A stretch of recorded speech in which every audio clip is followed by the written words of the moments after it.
Welcome to Not Strong. This is a podcast for men about empowering the human spirit. What do you do when the things you relied upon quit working? When your physical and emotional strengths are put to the test? Do you push through, hold on even tighter, or have you learned how to surrender? And what does that look like? We're here to explore the human spirit, tapping into something bigger than ourselves, living a happier, healthier, more fulfilling life. Thanks for joining us on the Not Strong journey. Welcome to Not Strong. My name is Curtis Loftus, and Not Strong, empowering the human spirit. We are on what I will call episode 27. This is a transition episode for us. I have a dear friend with me today, Mr. Tim Deegan, and we're going to get into some history. We're going to get into some spiritual growth. We've got hopefully some of this will make sense. Yeah, but as I said, it's a bit of a transition for me. I'm going to just recognize Tim Hamby, a dear friend that started this podcast. We did 26 episodes, and I saw most of it. And you know, full disclosure, I knew of Tim. I didn't know him at all, other than what you had sort of talked about. But at least you and he, I think, especially for men, you let us see who you are. You know, so I'm a believer that although Tim is not with us physically, if he wants to, Tim can be watching us right now. I really do believe that. No, and so I want to say thank you, Tim. Yeah, both for letting me, learn more about him, but you know, very courageous man. But learned a lot of stuff about a lot of walks of life. You know? Yeah, we spent about a year together, not quite, but the podcast was launched. We met February. I went back through dates and times. February of 25. Yeah. And so early in the year, we both had been diagnosed a year previous with cancer. His different cancer, very aggressive. Anyways, the interesting part about Tim, which you'll enjoy, is we got to know each other through the Donna Marathon, the surf. Remember the big record? Your fundraiser. Yeah. That particular fundraiser. Yeah. So that goes back to 2011. Was he out there at 2:00 in the morning when I was out there with you? Kind of. Yeah, he was there. He was going. I give him lots of points. And he wrote a story about it. He did a lot of stuff with Inertia, which is with a surf. We'll call it newszine. Okay. Newszine. Is that what they call them when you're a magazine on the internet? Dude, you know the media better than I do. Oh no. That coming from a guy that was in media for 40 years. I only would half jokingly say, wow. You know, this TV is getting in the way of my forecasting. So, anyways, Tim Hamby, love you, brother, and we're going to continue this podcast because of the spiritual nature. It's well beyond me how all of it works. I just know that, like you, he speaks to me daily. It hasn't changed at all. He's with me. And I've been, just grateful for the year we had together. I was looking through the 25 episodes and reading just the headlines, and they were all powerful. Like you're just talking. I mean, you know me, I'm a note taker, and if I had some of my other logs, and talking about this right here, I would take notes from what you guys did. Wow. So those notes from Tim will be forever. Cool. In my logs, yeah. Cool. So here we go. This one, I haven't quite titled it, Mr. Deegan, but because you and I share a really pretty extraordinary, crazy amount of stuff, extraordinary history. Because some people would say we're very different, and yet, we are, and we may touch on some of that. But I mean, we can be honest because we've got 40 years, so the politics are a little different. Our life stories, same in some ways, but very different. Just knowing that both of us share some pretty common things, that was powerful enough. There's sort of that surface stuff, right? There's running. There's surfing, there's careers. There's JAGs. There's careers that are... Careers, I mean, that's probably how we first started connecting. Certainly, we talk a ton about our kids and family, and we're going to talk a little bit about that as we get into this podcast, because it's what both of us finally came to in our midlives, and it was through some trouble, or was it late lives? I guess we don't know. Yeah, but no, we are both in.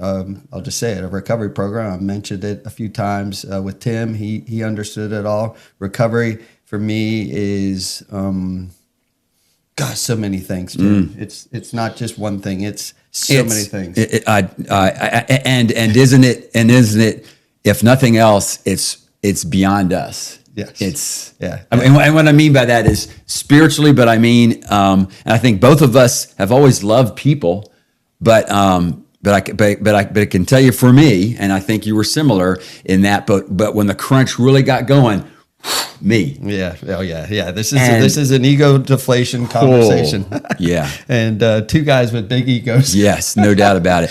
And you know, for some people, I think some guys, because I talk to more guys, I think some people, man, that whole ego deflation gets in the way. So let me try something else, and I'm really curious. We're not even in there yet. This isn't even scripted, but see what you think about this. I totally am with you on ego deflation, but I think it's also about, I don't know what the word would be, but to where the more my ego deflates, the more I'm learning from other people. Oh gosh, yeah. You know, it's so maybe it's I don't know. Well, something that involves. Well, ultimately, and we're going to talk Richard Rohr as well. Yes, of course. We're heading towards what is our authentic self. That authentic, man. Yeah, we're putting that false self aside, and we are learning, who this, our human spirit, and in conjunction with our divine spirit, who this really true self is. Because that's why I love your title, Empowering the Human Spirit. Yeah. In other words, even though I think in some ways we got it, but empowering implies to me it's a continuing process, right? Yeah. For sure. So what I do and what we've always done, and then we're going to get into a quick intro on your back. I just want your background because, it's very interesting, the people that might think they know you, or and certainly you do this. At least you share this with me. This TV Tim guy. The career, some of that we'll get into, and then really we'll get into our topic. But prayer first. Yes, sir. And it'll be a simple one. Lord Jesus, thank you for today, and thank you for us continuing, or the ability to continue this conversation, empowering the human spirit. You lead us. It's through you that all things are possible, and we're grateful for this opportunity to share our stories. So grateful. You have it. So you have it. Oh. Thanks. All right. Amen. And so tell us, little boy to career in Jacksonville. So Timmy D, asthmatic, not saying that for empathy points, just so they know me. Crew cut.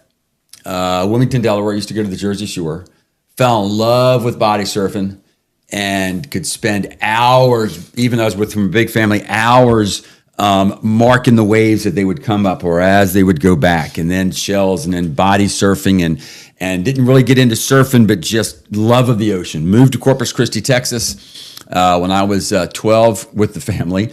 How big's the family? So 3 brothers and a sister, and of course now everybody's have kids, and there's grandkids and nephews and nieces, and mom is still with us, 91, the matriarch, as I would say. Dad has passed, although as I said, I believe that if Dad wants to, he knows what's happening. He's probably laughing at me right now. Dad always thought that he would call me Geronimo or what do you say? Or you're a ding-a-ling, for all kind of reasons. But the Geronimo was because I always wanted longer hair, and so I'm sure at this point he's laughing at the hair. Anyhow, so moved to Corpus Christi, Texas, because of Dad's job. But that's also significant to us as surfers because although it's the Gulf, we lived pretty close to the Gulf, and we started surfing. And for those who don't know, although West Florida can get surf. Not a whole lot. You got to get a swell pretty much. The Western Gulf is like a trade wind, so at least you get frequent surf. So fell absolutely into surfing. I'd been a weather freak since I was 5. That's a whole nother story I won't even get into because that would just take too long. But I also bring that up because I'm convinced that and I'm not criticizing other high school boys, but as a dumb high school boy, I think what kept me focused on I want to get a meteorology degree was actually my surfing. Because I would surf forecast Eventually, high school buddies found out about that. And eventually, I knew that when I went to school, people are going to want to know what the surf forecast was. Gave me more reason to try to learn more than what, those people on TV were saying. Got a degree at Texas A&M. Okay, so I want to. This is what I typically do, and you've watched my podcast. So Yes. I'm sorry. This No, is do. I'll go too long. That's not that you go too long, but you're also an enigma of sorts in that you are an engineering. Your mind is built not in that typical surfer mode. I'm sorry, but now what I'm doing is I'm sort of being a little biased and saying you know me, so you might as well chisel it down. So what I do know, and it's similar to me, Tim. I mean, as surfers, just to pin it on what is this love of the ocean and love of what is going on out there. We share a huge amount of similarity in that regard.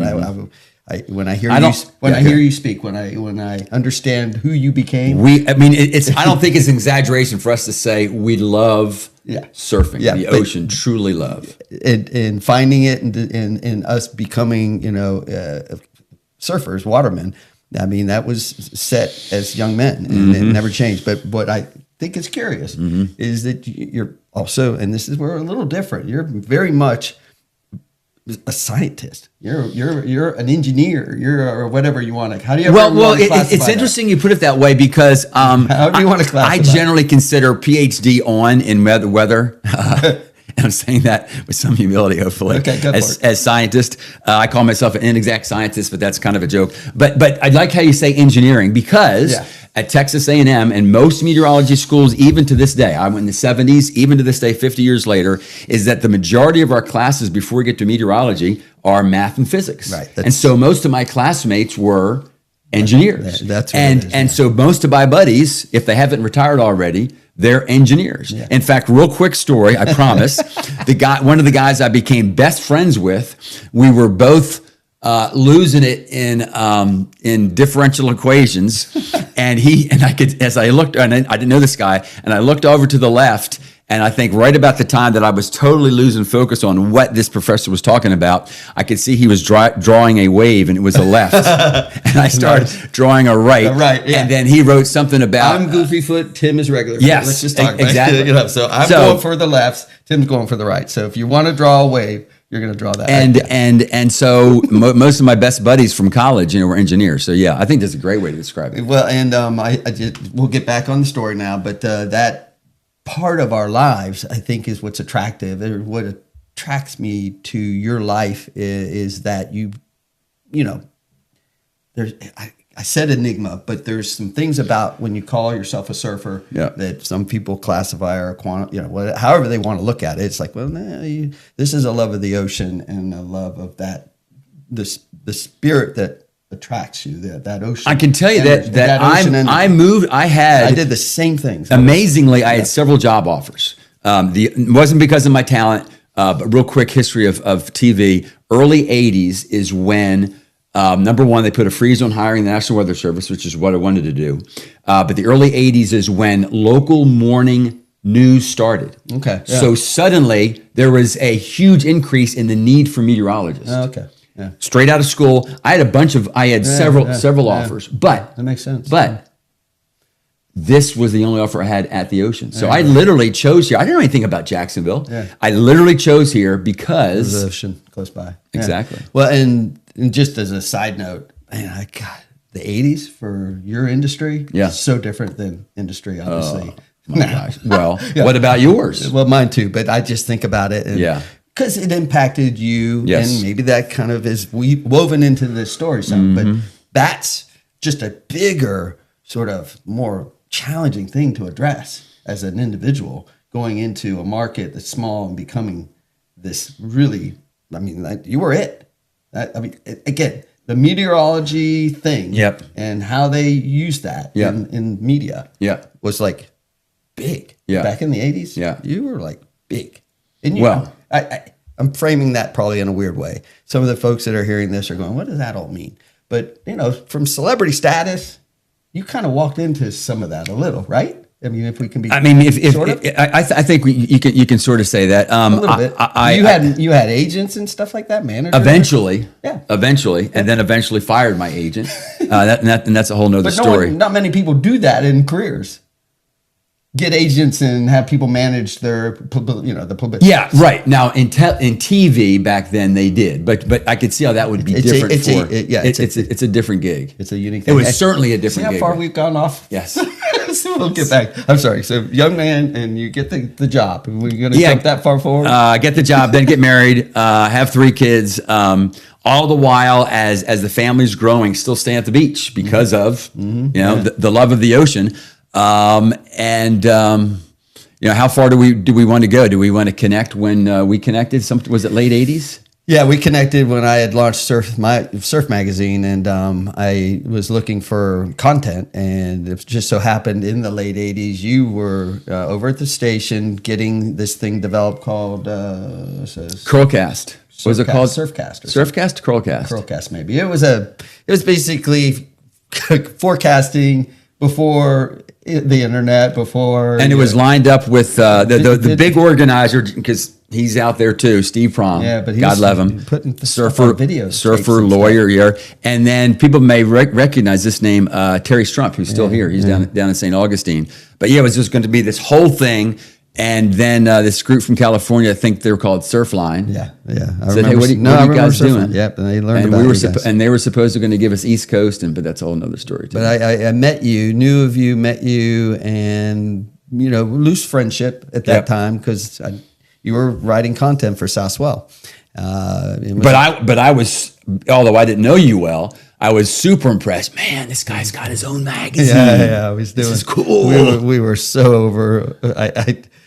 We could talk a whole nother story about that magazine in those days in the 80s. So that was 87, 88, 89. Okay. And so basically, it's been about 40 years for us. Yeah, because we would have met in 86, I'm sure. I watched you come into the market in 85 and was 82 to be. Oh, really? To be factual. 82? Yeah, crazy. In fact, why do I have 85 connected? It was 85 is when they moved me to the evening. Okay. All right. Yeah. So it was right about now, mid-January of 82. Okay. So that was 44 years ago. Yeah. So that's 40. We're going to give ourselves 40 years, just about. And both. We had both. I think I wore the featherback hair. Oh, you had the It was kind of mullet looking. No, I looked at you for. I mean, I wouldn't admit this as a surfer in the '80s because surfers don't look for style, or if the world's doing it, we're not going to do it, right? But I did look at you like, okay, I guess that's hip right now.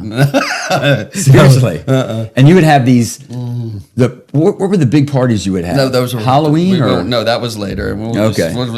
I don't mean the craziness of the parties as much as like there'd be a theme and there was all sorts of stuff too. Yeah. But now back then, did you drink beer? Everything. Yeah, I'm kind of kidding, but that sort of became our common ground as well. Yeah, and our families are kind of on a track. Yeah, I mean, kids are pretty similar. My kids are a little bit older, but still pretty similar. Yeah, 36 and 34. Yes, see, my oldest, 35. My oldest has now crossed the 40. Oh gosh. Yeah. Wow. Yeah. Yeah. So I know I tracked that with you, and we had that shared, and then there was the athletic side of things, and we really got tight. I think around 2000, 99, 2000, 2001, 2003, and that was that whole. We were training together. Yeah, relationship with you and training, running, and running, and for people who don't know, when you start doing long runs, whether you like it or not, you decide to start talking to who you're with. That's right. But we had done other things previously, events. We'd end up together. There were certainly times where I'm, matched up. Where, God, having a chance to become friends, but it just didn't really materialize. Yeah, but didn't you feel like even if we would just pass each other in the river run, I always felt like when we passed each other in the river run, you were hero mode for me. Yeah. So That's guys. funny. Well, here we Because go. all I was thinking was, even if we would just say a few things to each other, there was some simpatico there. Oh, for sure. Yeah. Yeah. When we passed each other in the river run, that would have been 90. You passed me, 96, 97. And you were running I in was in my big fluffy, what they They call were- them, parachute pants. Yes. And my It wasn't just your baggies, because I remember, parachute but man, pants, these things were long. I just started running again. I wanted to get myself healthy. I had some, I was a bit depressed after following the closure of the magazine, and I had some debt. Margaret and I had debt. And, kids are young. I'm really thinking of myself as an individual, a father and a husband, and I'm trying to square things up because I just, shut down what I thought was going to be my career. I stopped it because of a lot of reasons. But I knew I wasn't healthy or feeling mentally and physically healthy. So my best way out of that was running. And I knew I did it in high school, enjoyed it, and I got me through, sort of some. And you were cross country in high school, right, for a while, I until you did it. decided surfing was going to be your thing. Yeah, I did some cross country running. Wasn't great. I was like the fifth, sixth guy on the team, but it meant something, and I always felt a personal strength coming out of that. So I see you after me training for maybe 6 months, 5 months, and a buddy saying, "Let's run the river run." Never had done it before. It was 95 or 6. Excuse me. And I knew you ran the river run, and you were strong. Everyone knew you were pretty strong as an athlete. You were a triathlete. But I'm running, and you and I, about mile 4 or 5, have caught up with each other. Yeah, since we're coming out of San Marco and heading, That's right. And I ended up just going, exactly. You look down at everything I'm wearing and going, dude, are you comfortable? Something like that. Are you? I loved it because it was like how great. I'm running with a surfer. I totally loved it. I didn't know what shoes to wear. I didn't have running shoes. I did not know what clothes because I thought it was going to stay cold all morning, and it was only cold for the very earliest part of the morning. And once you start cranking, once you start cranking. So I finished that thing, and this is the funny part of that story: 96, 97, and I'm really now just starting to feel my vibe again. I think I'm getting stronger. Yeah. And dude, we finished the run. I get a top 10% that I didn't know how that worked. Awesome. I had no idea. You probably didn't know how big that was. Didn't know how that all worked. I was running a 7-minute pace for that, and you were faster that day. But you still passed top me. 10%. Yeah. And what ended up happening, though, my buddy Mark Kirk, who's eventually passed from the disease of alcoholism, Mark was running. He was the one that encouraged me. He finally, arrives, and he's like, dude, they have beer here. Yeah. And I'm like, they have beer? I didn't know that. And What a combo. Yeah. So I go over to the beer tent with Mark, and we have a beer and then a second beer, and I think a third one. And I drove home with Mark that day going, I am drunk. I was shocked. Because your body's circulation. All of it. And but weirdly enough, that drive home and that idea of being, buzzed like that was powerful. Like I kind of found myself sinking back into that really weird place of here I am getting myself physically strong, emotionally balanced, and then I slipped into that, and I was like, what just happened? I didn't mind it, but it definitely put some alerts in my head. Some red flags went up. Yeah, so here we go. Yeah, here we go. Because as time went on, it became your crazy thing that you want to be this healthy father and this healthy spouse, and you're seeing that running is helping my surfing, and yet there's beer associated with it. It's like, oh, I deserve this. A celebration. Almost the faster we run, the earlier we get up, the more.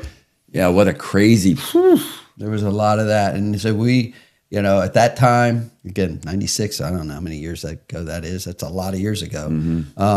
But I personally managed myself for a while because of all the craziness of publishing the magazine. I managed myself for a while until I couldn't manage myself anymore.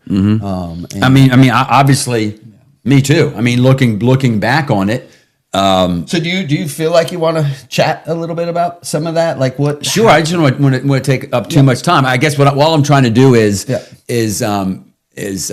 this is part of the theme of that, we were on these similar routes, although we weren't twins, in that I was on TV, right? I mean, in addition to the fact that I was trying to still be a good father, trying to be a good husband, but the drinking was increasing. but yet professionally, I wanted to keep progressing as well, right? And I had this image to maintain, and yet looking back on it, what I had been drinking was never enough. Yeah. I always wanted more. In fact, I personally think, see what you think about it. I mean, we've talked about some of this stuff, but maybe not always just us eyeballing each other, is that I personally think that for those of us who had, this is not an excuse, just a description, those of us who had to manage it, again, I know that I could have managed it better, but from my perspective back then, did that almost accelerate the isolation? Oh gosh, yeah. Right? Because we couldn't, or at least we defined that we couldn't drink like we wanted. I couldn't drink like I wanted to in front of people, certainly not at work. But I still wanted to get those drinks in. And that's a powerful thing. Wow. And then you know, we kind of lit off with this, that the beauty that we have found, certainly in our higher power, but seeing our higher power in other people. Whereas this whole drinking thing was taking me, as far as authentic stuff, away from people. So here we'll do it this way. We're going to fast forward ourselves to 2013, 2012, 13, and now we've gone through a couple decades of life, and certainly for my experiences with you and all of our running together, the relationship we've had, training for marathons, getting ourselves prepared, doing really pretty well at it. I mean, both of us were capable runners, and we'd show up in the morning for a race, and we were, got after it. And then when it came to, friendships and other things, seemingly had somewhat our act together, but we did. Yeah. And you ended up, I ended up first in a situation where in 2013 was like, oh my gosh. And you called me and talked to me about this. Yeah. And then you went cold turkey. I just decided. And it was amazing to watch. Yeah, I just stopped drinking. I said, I'm done with it, and this is what I think I'm supposed to do, or how I'm going to try to do it. And I think it was beautiful, at least for me, looking back on all of that, is that as awesome as it was, and we could all tell, and you felt like it was awesome. There was no part of you that was saying, Deegan, you should be doing this. Oh, yeah. But inside, I do remember going, Yeah. Well, a friend of mine had done it previously. And it's so funny that we're talking this way about it. But I had a friend that was able to say exactly that. I'm done. And I watched him. I said the same thing. That's interesting. And for the next 6 months, even a year, we went on a surf trip together as one individual and I. I'm studying this thing as if it's sort of impossible. Can't even have one. You're not even going to have one. Because when we went on a surf trip, I asked him, do you want to have a beer with me? He's like, no. And I was like, okay. But, and here's the other, part of my story interwoven in this.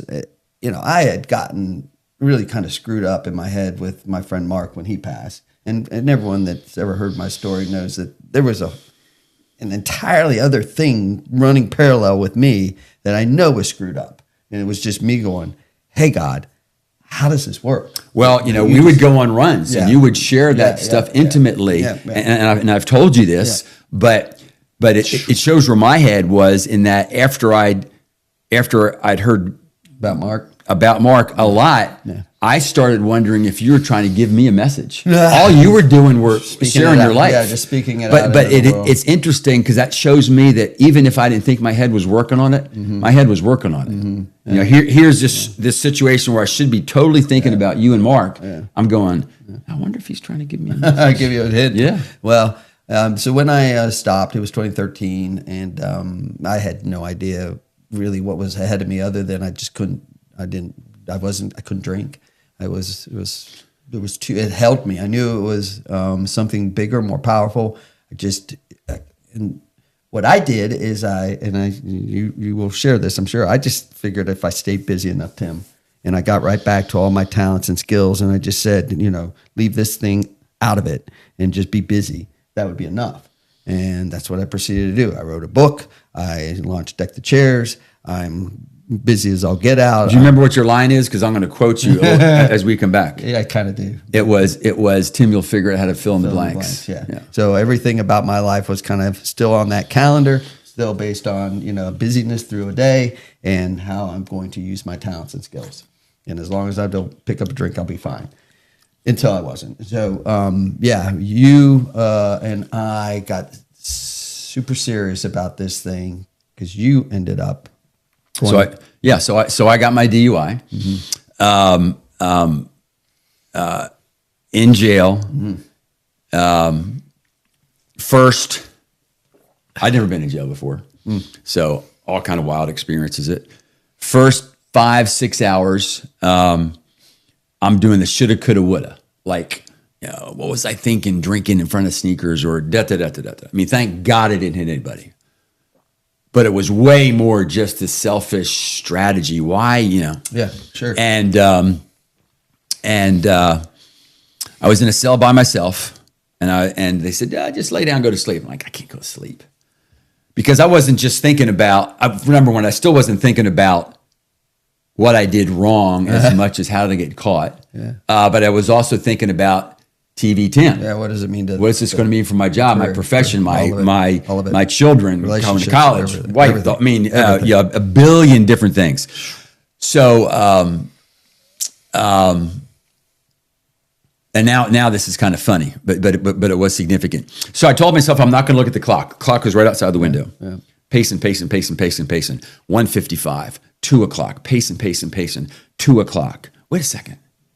It's 2 o'clock again. Wait a second. I was in jail the night that we fall back an hour. So I was literally in there the longest night of the year. And I am more serious than not when I say my higher power, God, was giving me some extra time. Yeah. And I promise you, it was right about that time. I didn't say I'm never going to drink again. But right about that time, I said, I've got to do something radical. Yeah. I can't just do this smooth off-ramp. So my wife was actually in New York City, a fundraiser for the foundation. Fortunately, you were around. Yeah. You took care of the dog, right? Well, yeah, I had to get the dog for a walk. And then you picked me up. Yeah. I didn't have any preconditions as far as I had to do anything. I'm just talking legally. Yeah. And for me, that was a good thing. And then when my wife, Donna, got home, this was no surprise to her. It's why for years, if we wanted to go out in the evening and I wanted to drink, she was like, "Okay, I'm driving." Yeah. And I didn't want to argue with anything, mainly because I wanted to still somehow drink, right?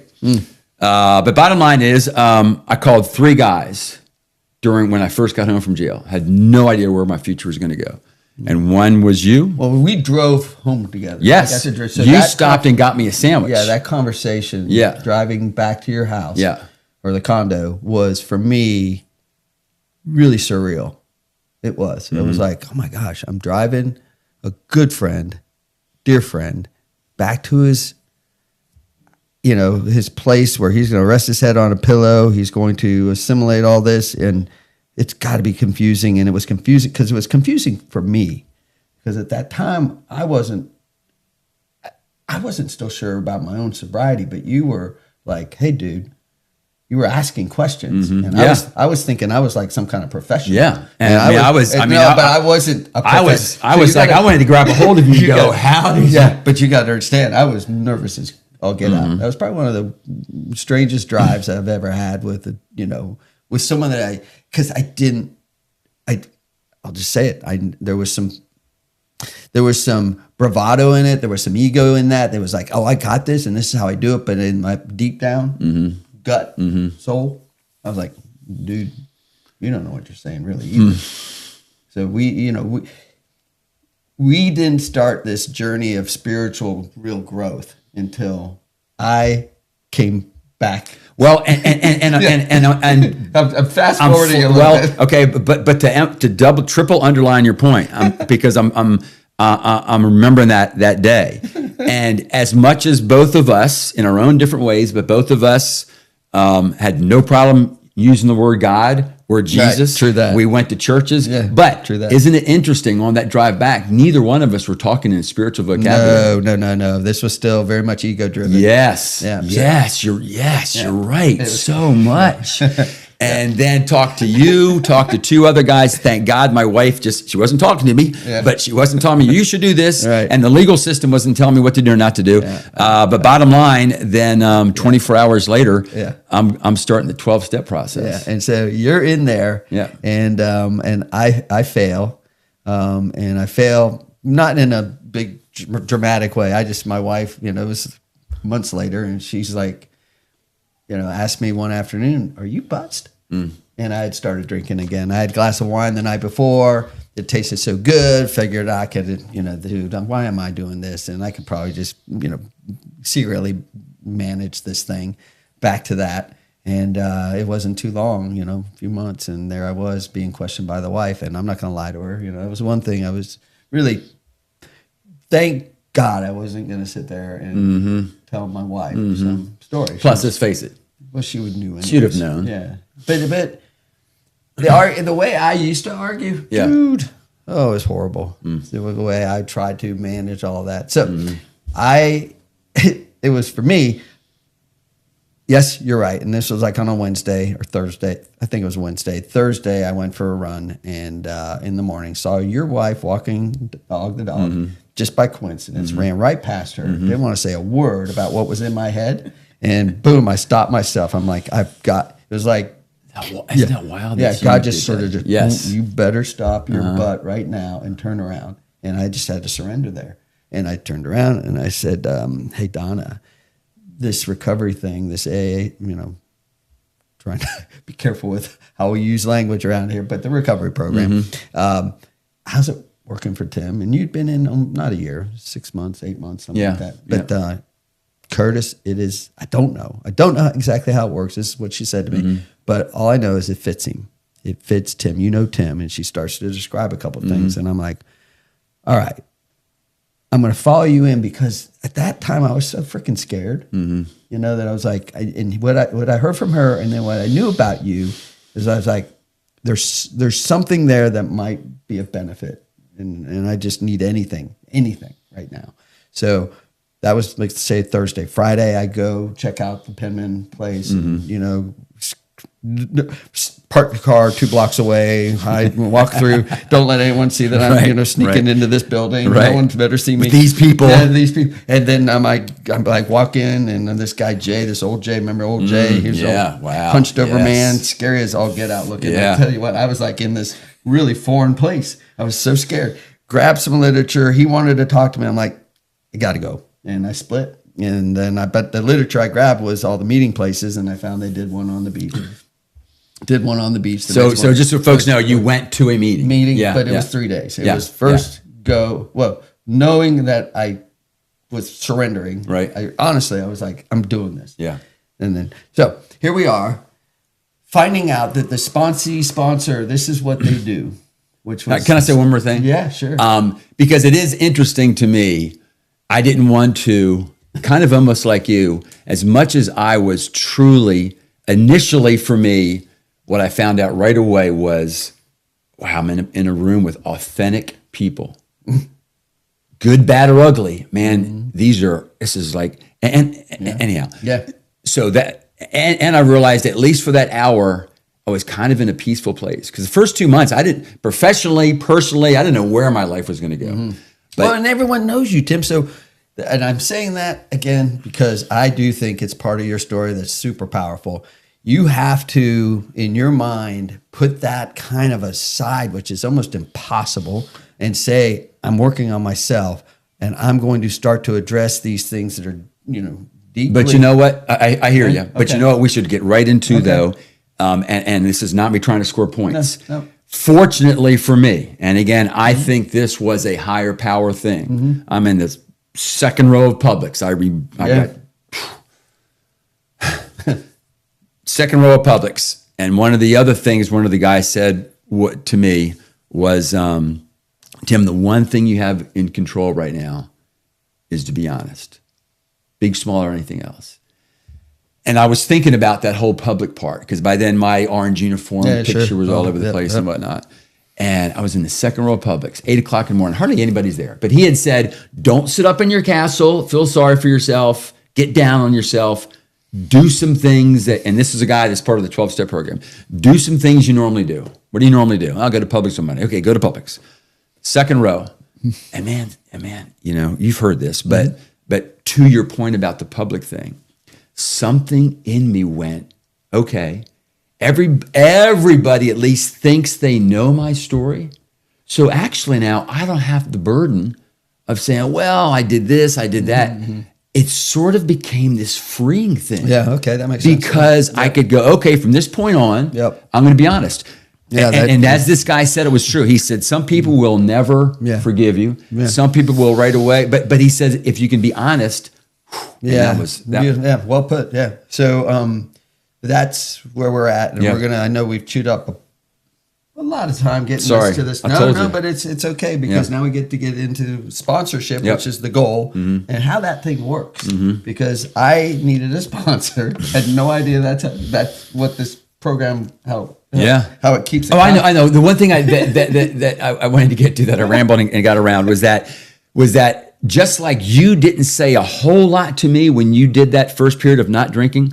You know, I didn't say a whole lot to you either when I was in it, right? Sure. And it's because I cared about you, but I learned what I thought was the value of me getting it myself. But I almost knew to my heart that when you got in there and you heard there was discussion about spirituality and it was real, I knew, and I was headed there. Yeah, you got that spark. Yeah. So it was get into a meeting and sit with authentic people. Very first week was just eye opening. I was going to do the 90-90. That's what they recommend. Just you go ahead and you go all in. Yeah, 90-90. Recommend it to anyone that's wanting to start the process. And now, for some of us like myself, it was almost easy because I didn't know if I had a job. Yeah. I couldn't drive, and so I would just walk to meetings. Yeah, it was 90 days, 90 days, 90 meetings. And that meant, every morning. But at 7 a.m., you could pull off a meeting, and that's what I decided to do.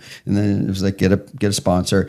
And it was easy enough. I've been like, well, weird because I knew I was going to talk spiritual stuff with you. Like we were going to get super like open, honest, and the steps can be work. Yeah. Like it's not easy stuff. And so there wasn't another person that I thought I could do this with properly because one, I felt there were three things important to me, Tim. And to this day, I still believe this is why we got connected up. You're a dad, believe it or not. That was huge. Good, bad, all the stuff connected with being that was like important. Because I knew your love and what that meant, how that looked. It was real. It's still it's powerful. And then there's this thing about our passion for surf and our lives that have been 30 years kind of intertwined that way. I'm like, well, he knows this, and obviously the God thing was going to be really important. So I put God first, kind of didn't mean to put it last, but the God thing is the trump card. Yeah. It's like, can I talk about this God that I'm still trying to struggle with and do it where I didn't want to shortcut it. Is that the right way to put it? Yeah. I wasn't going to go, I'll put this one over here because it's that fear of sins of omission, that thing. I knew right away that was a big part of my problem is I just, kind of create this personality and do these things. And then I leave all this stuff out because it's painful. Don't want to, and then what have you done? You haven't even got to the stuff yet, the meat. Right. And then that was cool because I was like, I can do that with Tim.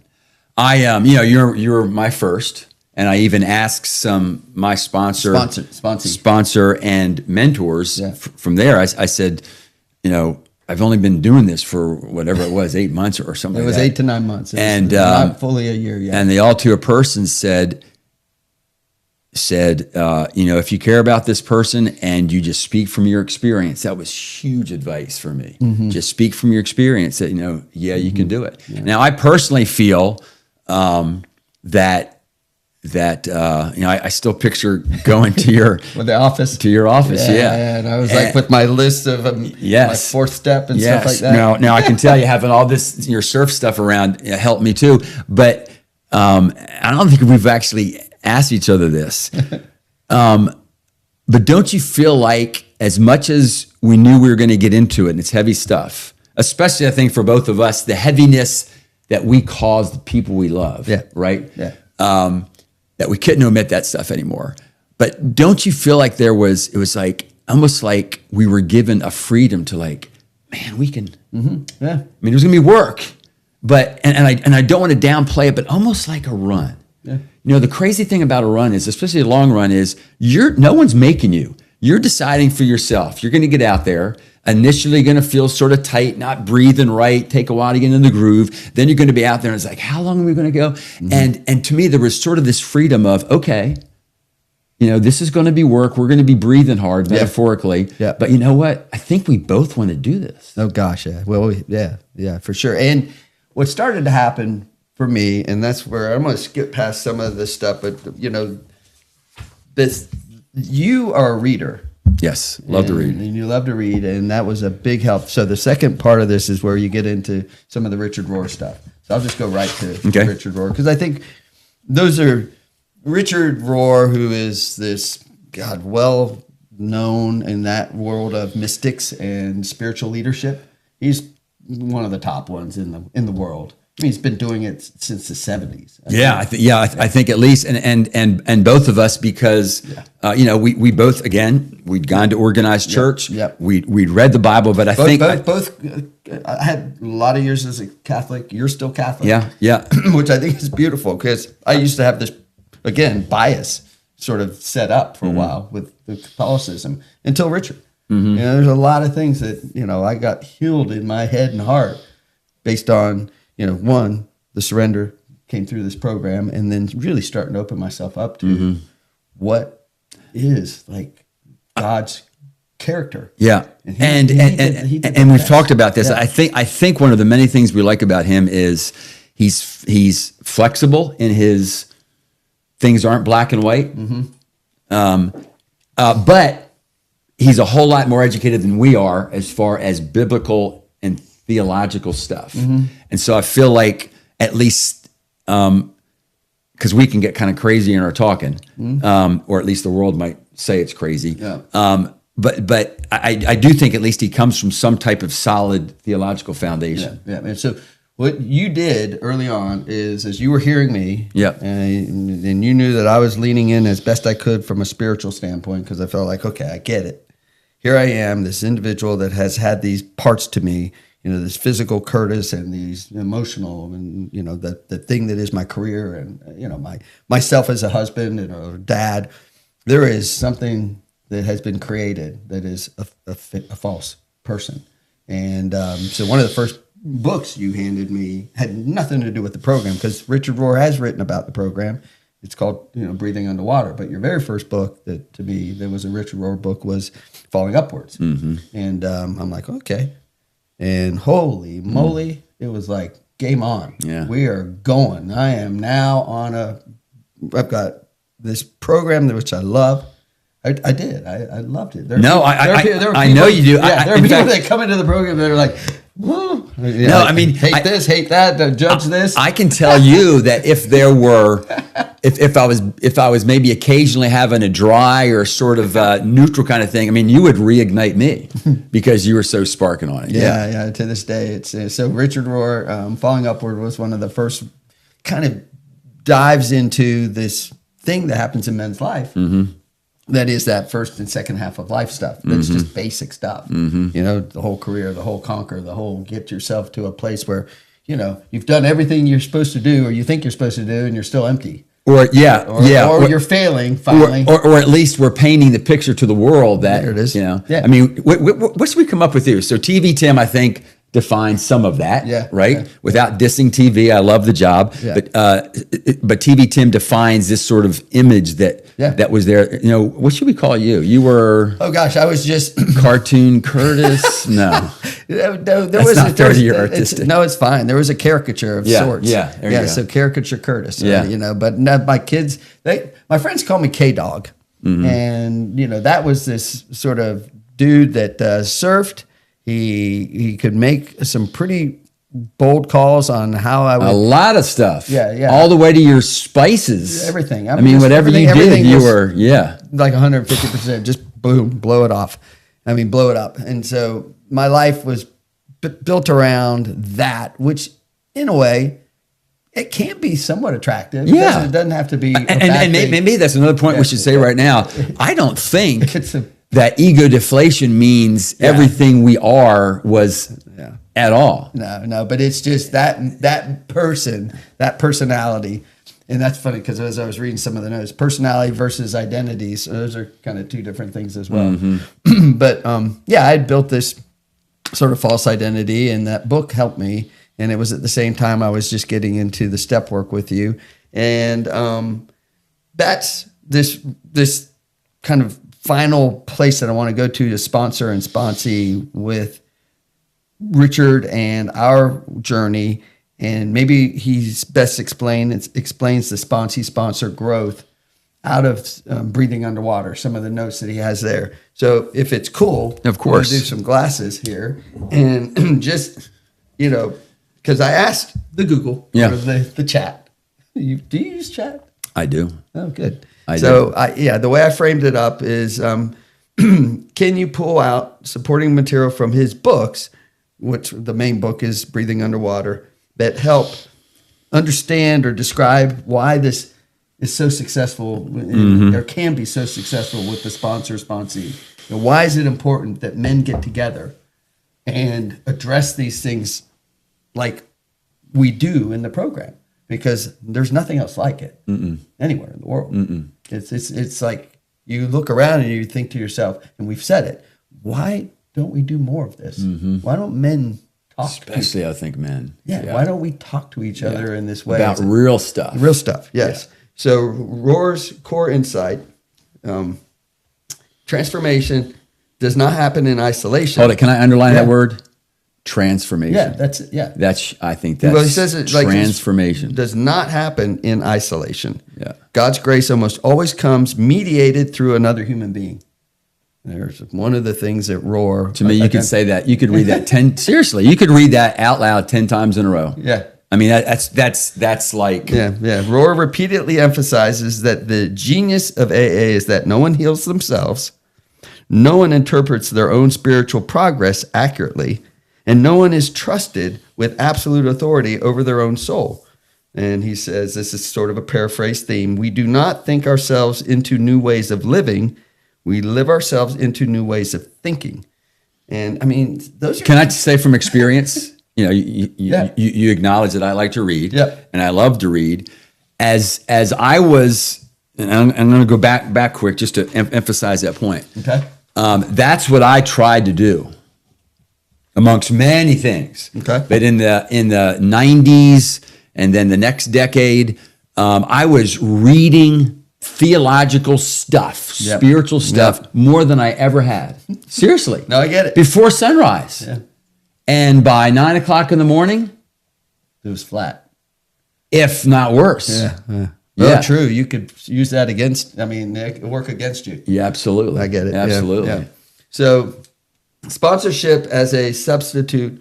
This is interesting. So, Rohr goes all the way back to what Christianity sort of used to be like, apparently. Like there was a whole structure in the Christian walk work that's very different from today. He believes that, we're as sponsor, sponsee, our relationship is truly closer to the Christian walk than most people do. More of a relationship versus.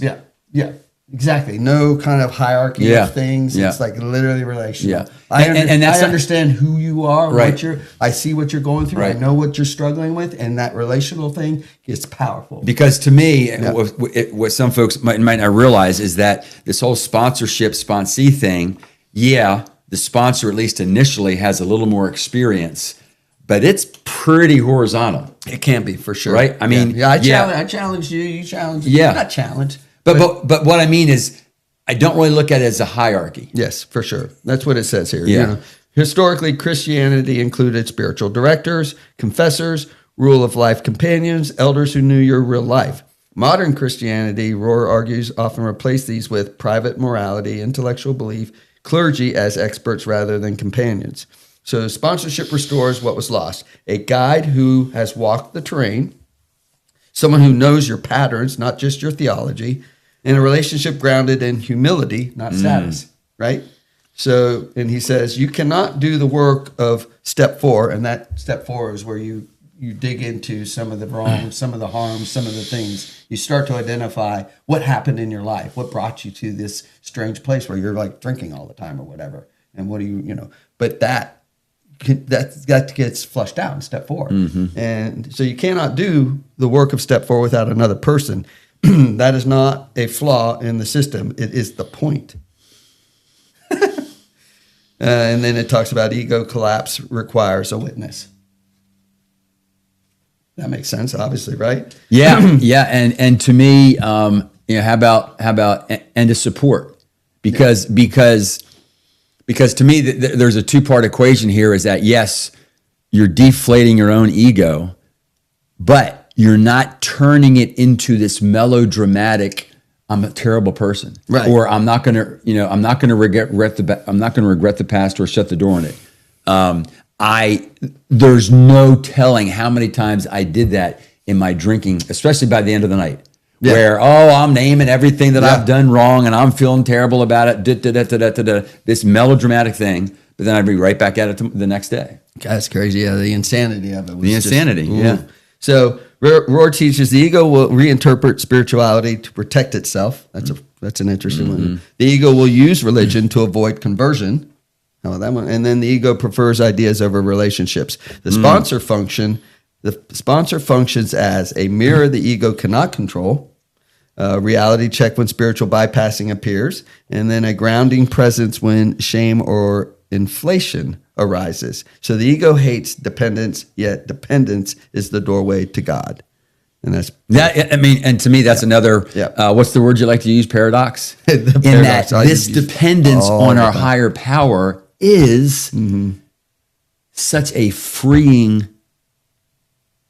event, right? Yes, of course. I mean, I used to think I knew what freedom was. Yeah, both of us for sure. Oh my gosh! And that's why it's you'll be amazed before you're halfway through. Yeah, because the doorway that opens now is a doorway that is limitless.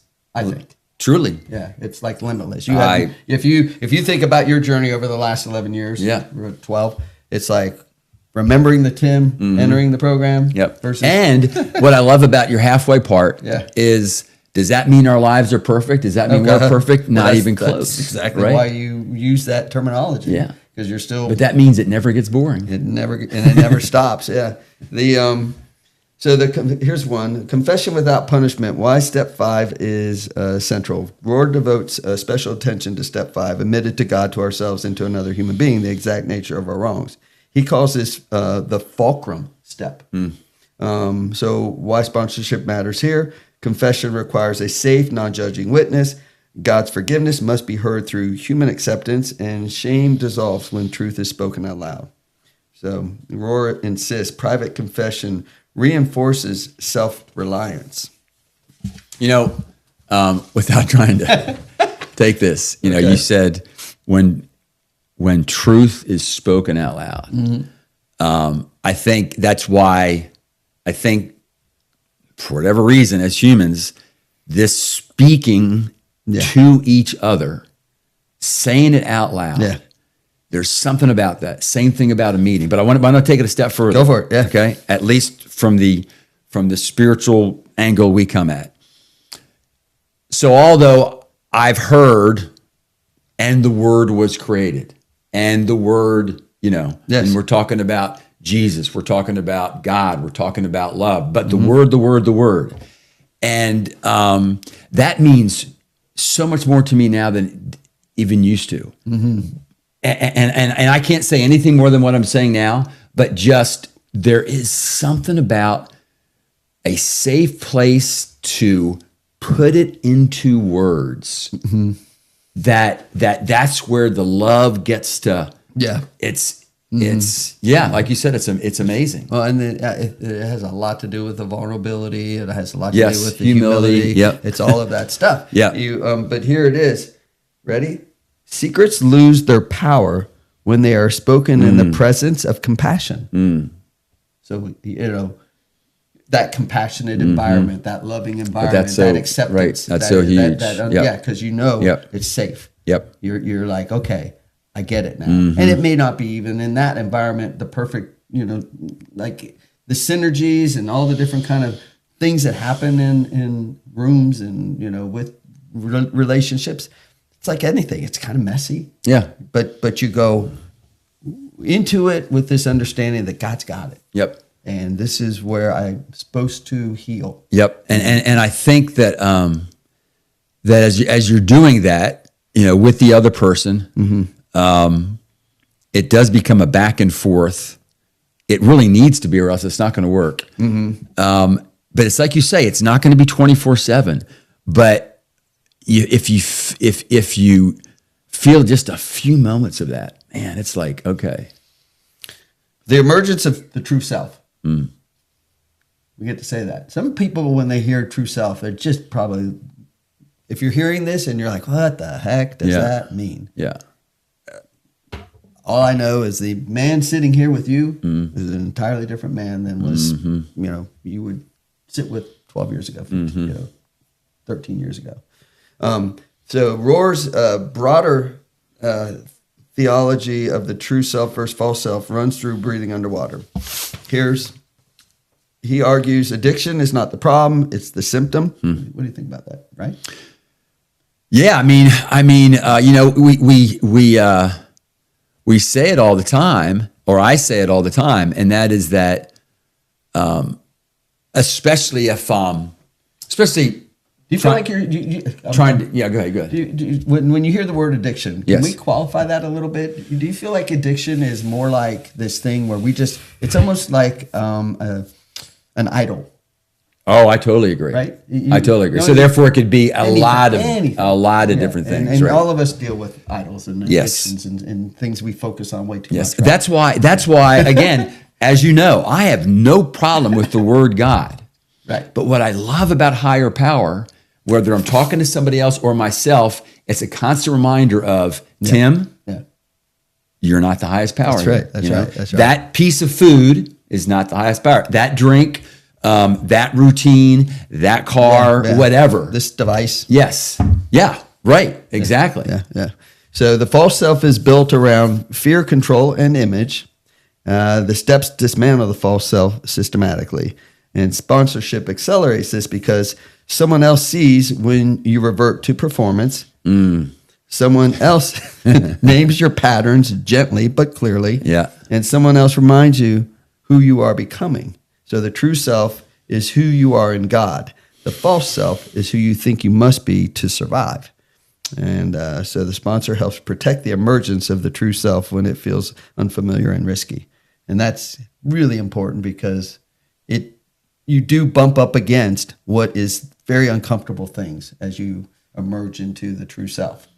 Yeah, because you're just you're in territory that's uncomfortable. Yep. I think. You know? No, I absolutely agree. And I mean, don't you think, in a way, if we go through a day or a week where totally comfortable, Something's wrong. You're like, what's going on here? Am I just going through this? Am I just going through the motions here? Yeah. I was just listening to Richard speak before you arrived, and they were talking about love. And whenever you hear that topic, and it's like, oh my gosh, it's so big, you know. But you know, Tim, it's attached to pain and suffering and everything else too.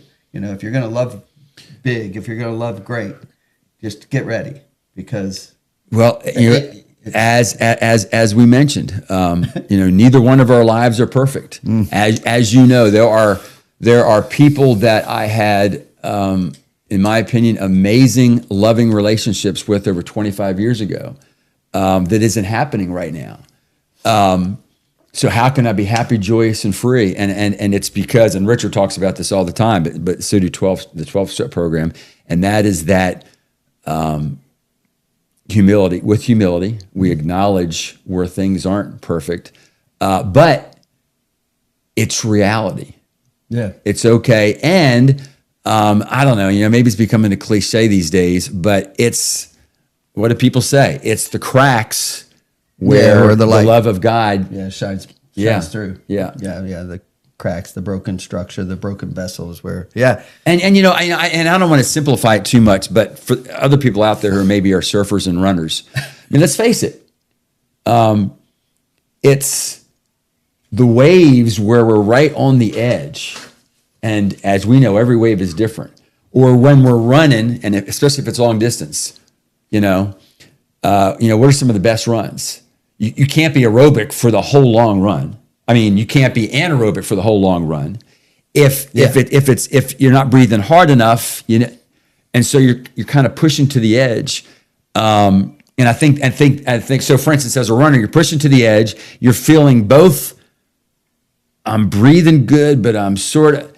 And I think that's sort of its own reality, as in, I think that's sort of how we're meant to live. And then in that way, we can help each other. Yeah.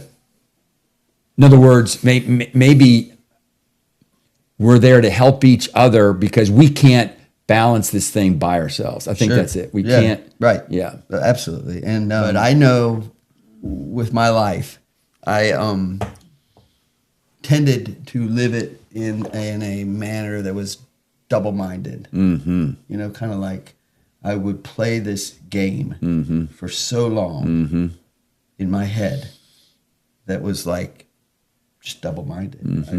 I was so many things, and that has been not maybe all gone. Yeah, but it seems to be disappearing. Isn't it so much less exhausting? And it's so much less exhausting. Oh my gosh. Yeah, it's like, oh my, thank you. And that's the gratitude. So here we get to end. Maybe we get to end with this gratitude note.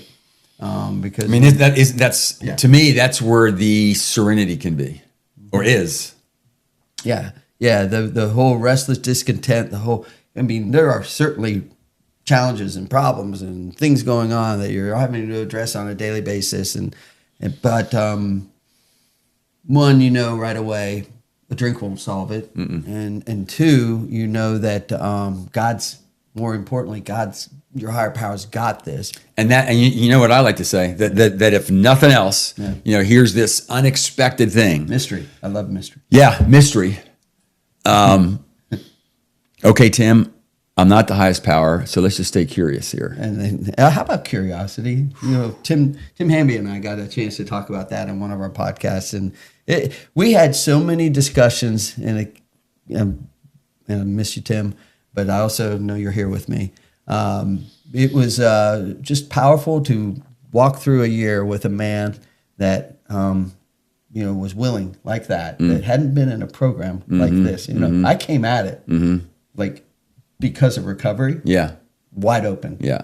Obviously put a lot of trust in you. Yeah. And so as it comes to this point of gratitude and the love and the mystery and just being able to share with other human beings this thing that is, our spiritual, spiritual nature, human nature, spiritual nature that's going to, Well, you say the true self.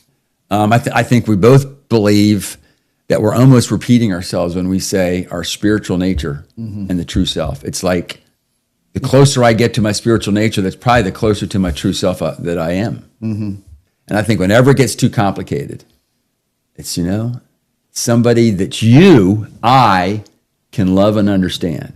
And then to me, you combine that with love thy neighbor.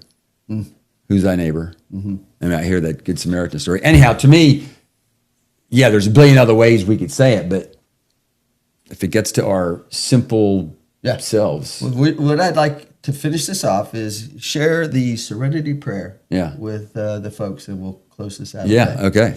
We version? Sure, let's do it. Dear God, grant us the serenity to accept the things we cannot change, the courage to change the things we can, and the wisdom to know the difference. Amen. Did I get that wrong? No, you did it perfect. Isn't it amazing how it'll hit you? Like, that is. Where are we at? I'll say that 1,000 times we a day. say it all the time. Man. Yeah.